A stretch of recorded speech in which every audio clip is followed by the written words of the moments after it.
Halo guys, kembali bersama dengan Dr. Royman Simanjuntak, spesialis bedah torak, kardio, dan vaskuler.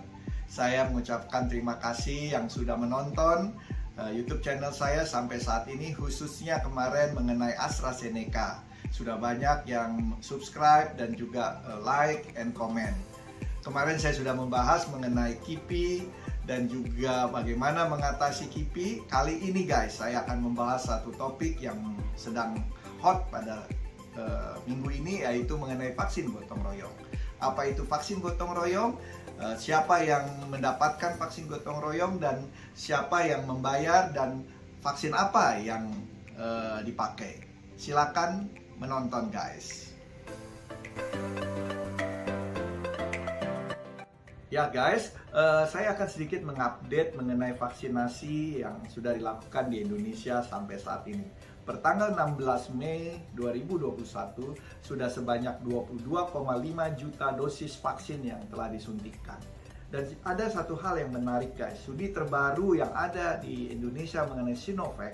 Studi tersebut menyatakan bahwa setelah diobservasi 128.290 tenaga medis dari 13 Januari sampai 18 Maret, ternyata efektivitas hingga 98% guys dalam mencegah kematian, dan efektivitas hingga 96% dalam mencegah perawatan di rumah sakit. Waduh, bagus sekali guys ya. Maka kita juga sudah sedikit mendengar berita angka kejadian kematian ataupun kesakitan pada tenaga medis. Dan untuk seluruh Indonesia, saya mempunyai data per 14 Mei bahwa target kita adalah sekitar 40.349.049 penduduk yang harus divaksin. Sampai saat ini tenaga kesehatan sudah hampir 102% guys yang vaksin pertama. Vaksin kedua sudah hampir 93%. Dan untuk petugas publik, bahwa vaksinasi pertama sudah mencapai 54%, vaksinasi kedua 33%. Yang sedikit agak tidak tercapai target adalah pada lansia guys.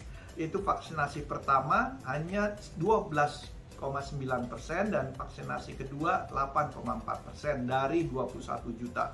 Untuk itu guys, memang kita harus bekerja lebih keras. Banyak hal yang menjadi kendala, yaitu bahwa memang banyak pendapat untuk lansia ini mereka enggan untuk datang, atau mungkin tidak ada yang menemani, atau mereka mungkin takut. Dan yang berikutnya, untuk totali seluruh penduduk Indonesia dari 40 juta baru 33% guys.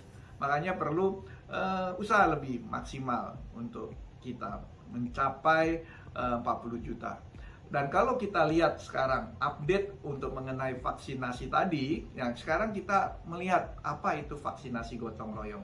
Vaksinasi gotong royong itu adalah vaksinasi yang memang ditujukan untuk masyarakat yang mampu membayar, untuk membantu pemerintah. Kalau kita lihat sampai per hari ini sudah 18.000 perusahaan yang telah mendaftar untuk menjalani vaksinasi gotong royong. Mungkin ada sekitar 9 juta orang yang menjadi target vaksinasi. Nah, apa itu vaksinasi gotong royong? Tadi saya sudah jelaskan bahwa vaksin gotong royong itu biaya vaksinnya dibebankan kepada perusahaan swasta dan diberikan secara gratis kepada karyawan, buruh, serta mungkin keluarganya, tapi mungkin hanya karyawan. Nah, program vaksinasi yaitu memang sangat penting karena kita ketahui bahwa penduduk kita ini 270 juta jiwa guys. Suatu jumlah yang besar. Untuk mencapai herd immunity 70% itu sekitar 181 juta jiwa yang harus menjadi target vaksinasi. Nah, kalau kita melihat data yang terbaru dari Permenkes 10 2021 dan juga ada pengumuman dari pemerintah per tanggal 17 Mei bahwa harga vaksin itu batas atasnya adalah Rp439.570 untuk satu kali suntikan guys. Nah, untuk dua suntikannya mungkin kalau kita lihat ya kali dua ya Rp879.140.000. Nah, vaksin apa guys yang masih kita dapatkan sampai saat ini yaitu vaksin Sinopharm yang sudah mendapat emergency use authorization dari Depkes. Nah, untuk berikutnya mungkin akan datang CanSino. Ya, mungkin kita tahu bahwa vaksin gotong royong itu tidak boleh memakai vaksin yang dari program pemerintah seperti Sinovac, AstraZeneca, Novavax, atau Pfizer, guys. Nah, kita membahas satu persatu. Khususnya yang saya mau fokuskan adalah Sinopharm, karena memang Sinopharm sudah ada di Indonesia saat ini. Yaitu adalah inactivated vaccine, yaitu vaksin yang kita bilang tengah dimatikan ya, atau dilemahkan ya. Nah, efek samping pada jenis ini ya ini kita ketahui seperti Sinovac yang sudah kita pakai banyak pada vaksin yang dari pemerintah. Itu efeknya memang terjadi sangat ringan, guys. Nah, uji klinik di Uni Emirat Arab itu sekitar efikasinya sekitar 78%. Cukup baik, guys. Bahkan lebih baik daripada Sinovac. Nah, kipinya atau kejadian yang terjadi pasca imunisasi itu seperti demam, bengkak, kulit kemerahan, sakit kepala, diare, nyeri otot, atau batuk. Nah, usia yang menjadi sasarannya itu 18 tahun ke atas. Nah, seperti vaksin Sinovac, dia juga 2 dosis dengan selang waktu 3-4 minggu. Dan di Indonesia memang rencananya sekitar 7,5 juta dosis, tapi yang baru ada mungkin baru 500.000, guys. Nah, untuk itu memang kita masih tahap pertama yang sudah dimulai per hari ini 17 Mei ya.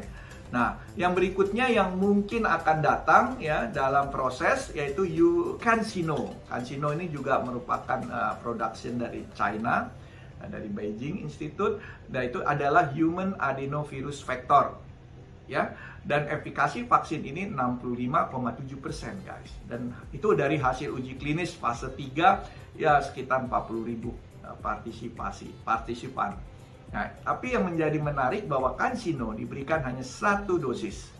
Telah didistribusi di Cina, Meksiko, Pakistan, Hungaria, dan Chili. Dan rencananya, guys, itu kita mendapat 5 juta dosis untuk Indonesia. Ya, sampai saat ini memang belum ada laporan penggumpalan darah pada kasus CanSino. Dan efek sampingnya memang juga sangat-sangat ringan.